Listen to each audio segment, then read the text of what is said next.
रात के 12 बज चुके थे। गांव के सरपंच महेश बाबू दूसरे शहर जाने के लिए प्लेटफॉर्म पर आए थे। वह अपनी ट्रेन का बेसब्री से इंतजार कर रहे थे कि कब ट्रेन आए वह चले जाए। महेश बाबू सच्चे और एक ईमानदार व्यक्ति थे। अरे भानगढ़ वाली ट्रेन तो हमेशा ही लेट रहती है। ये कभी भी सही समय पर प्लेटफॉर्म पर नहीं पहुंचती है। ये हमेशा लेट ही हो जाती है। महेश बाबू ट्रेन का इंतजार कर रहे थे, तभी वहां पर ट्रेन की चेतावनी दे दी जाती है। यात्रीगण कृपया ध्यान दें, भानगढ़ जाने वाली ट्रेन नंबर 11,754 प्लेटफॉर्म नंबर 1 पर आ रही है। अरे वाह, चेतावनी दे दी गई है, मतलब कुछ समय में ट्रेन आने वाली है। महेश बाबू ट्रेन का इंतजार करने लगते हैं। कुछ समय बाद ट्रेन आ जाती है और वह ट्रेन अपने प्लेटफॉर्म पर रुक जाती है। फिर महेश बाबू उस ट्रेन के अंदर चले जाते हैं। कुछ समय रुकने के बाद ट्रेन वहां से रवाना हो जाती है। महेश बाबू ट्रेन के अंदर जाकर एक सीट पर बैठ जाते हैं। अरे वाह, मुझे तो मजा आ गया। आज मुझे ट्रेन में एकदम खाली सीट मिली है। ट्रेन धीरे धीरे करके अपनी स्पीड पकड़ लेती है। बाबू भैया ट्रेन के अंदर ही बैठे रहते हैं। तभी रात के 1 बजे बजते हैं। एक और पैसेंजर ट्रेन में आ जाता है। तभी पैसेंजर बाबू भैया के आगे वाले सीट पर बैठ जाता है। कुछ देर बाद बाबू भैया उसे कहते हैं, अरे भाई साहब, आप इतनी रात को कहाँ जा रहे हो? अरे मैं भानगढ़ अपनी बेटी से मिलने के लिए जा रहा हूँ।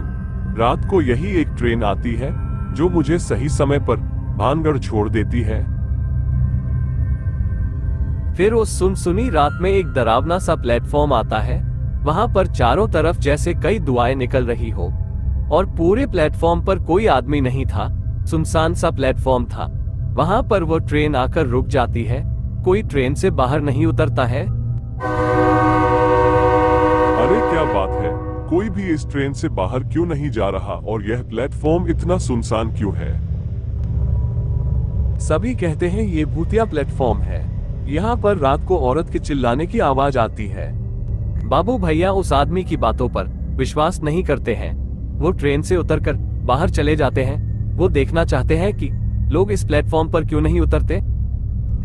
फिर बाबू भैया उस प्लेटफॉर्म पर उतर के बाहर आ जाते हैं। उसे एक और से एक लड़की आ रही थी।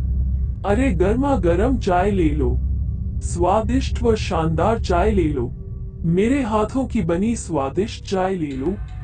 अरे भैया, तुम मेरे पहले पैसेंजर हो जो चाय पीने के लिए प्लेटफॉर्म पर आए हो। अरे तुम बातें तो कम करो और एक गर्मा गर्म चाय की प्याली डाल दो ताकि नींद ना आए। बाबू भैया चाय पीने में लग जाते हैं। बाबू भैया को वह चाय इतनी टेस्टी लगी, वह चाय में मगन हो जाते हैं और वह लड़की एक चुड़ैल के रूप में बदल जाती है। बाबू भैया को इस बारे में पता ही नहीं होता है।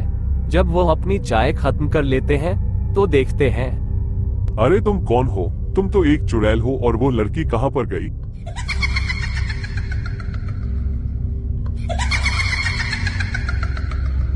अब तुम कुछ भी नहीं कर सकते। तुम मेरी चाय पीने के चक्कर में फंस चुके हो। अब तुम्हारी मौत तो निश्चित है। मैं तुम्हें मारकर तुम्हारा खून पी जाऊंगी और अमर हो जाऊंगी। फिर वह चुड़ैल अपने जादू से महेश बाबू को एक मकड़ी के जाल में फंसा देती है। महेश बाबू छुड़वाने की बहुत कोशिश करते हैं, लेकिन वह छुड़ा नहीं पाते। अब तुम कितनी भी कोशिश कर लो, तुम्हारी मौत मेरे हाथों से लिखी है। महेश बाबू बहुत होशियार थे। उनके हाथ में चाकू था, तो वो उस मकड़ी के जाल को काट लेते हैं और दौड़ते हुए वहां से चले जाते हैं और ट्रेन में बैठ जाते हैं और ट्रेन वहां से रवाना हो जाती है। अरे यह क्या हो गया? वो आदमी कहाँ पर चला गया? मैं उसका खून पी जाती तो अमर हो जाती। कितने वर्षों के बाद कोई आदमी इस प्लेटफॉर्म पर आया था। और वो चुड़ैल वहां से चली जाती है और इस स्टेशन पर दूसरी जगह चाय बेचने लग जाती है ताकि कोई आदमी और आ जाए। अरे भाई, इस स्टेशन पर तो एक चुड़ैल है जो चाय के बहाने सब लोगों को मौत के घाट उतार देती है। अरे यह एक भूतिया स्टेशन है। जो भी व्यक्ति इस स्टेशन पर चाय पीने के लिए उतरता है वो वापस कभी नहीं लौटता। चुड़ैल उसे मार डालती है। तो इस भूतिया स्टेशन का कोई इलाज तो करना होगा। नहीं तो यह चुड़ैल बेकसूर लोगों को ऐसे ही मार डालेगी। फिर कुछ दिनों बाद महेश बाबू उस ट्रेन में एक तांत्रिक को लेकर आ जाते हैं ताकि वो उन बेकसूर लोगों को बचा सके जो चुड़ैल उनको मारने वाली है। महेश बाबू एक हिम्मत वाले आदमी थे, वो सबकी भलाई चाहते थे। फिर महेश बाबू और तांत्रिक दोनों उस भानगढ़ वाले रेलवे स्टेशन पर आ जाते हैं और प्लेटफॉर्म पर उतर जाते हैं। तभी उनके सामने एक और डरावनी चुड़ैल आ जाती है। अरे वाह, तुम फिर आ गए और एक को और साथ लेकर आए हो। मैं तुम दोनों को मार डालूंगी।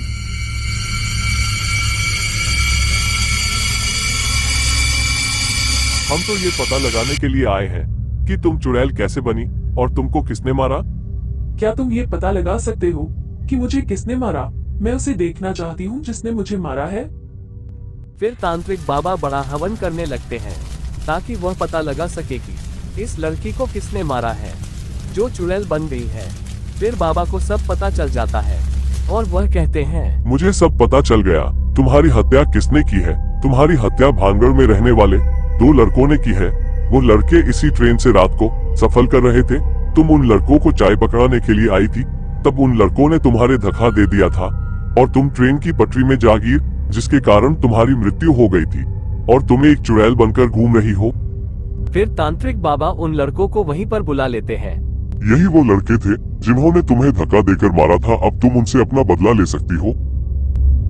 फिर वो चुड़ैल अपनी आंखों से तेज रोशनी डालती है जिसके कारण वो दोनों जलने लगते हैं और वो दोनों लड़के चलकर वहीं पर राख बन जाते हैं। फिर उस चुड़ैल लड़की के शरीर से वो आत्मा बाहर निकल जाती है और वो लड़की आजाद हो जाती है। धन्यवाद तांत्रिक बाबा, जो तुमने मुझे आजाद करवाया। आपकी वजह से ही मैं आजाद हो पाई हूँ। आपका बहुत बहुत धन्यवाद। मेरी भटकती हुई आत्मा को सुकून मिल गया।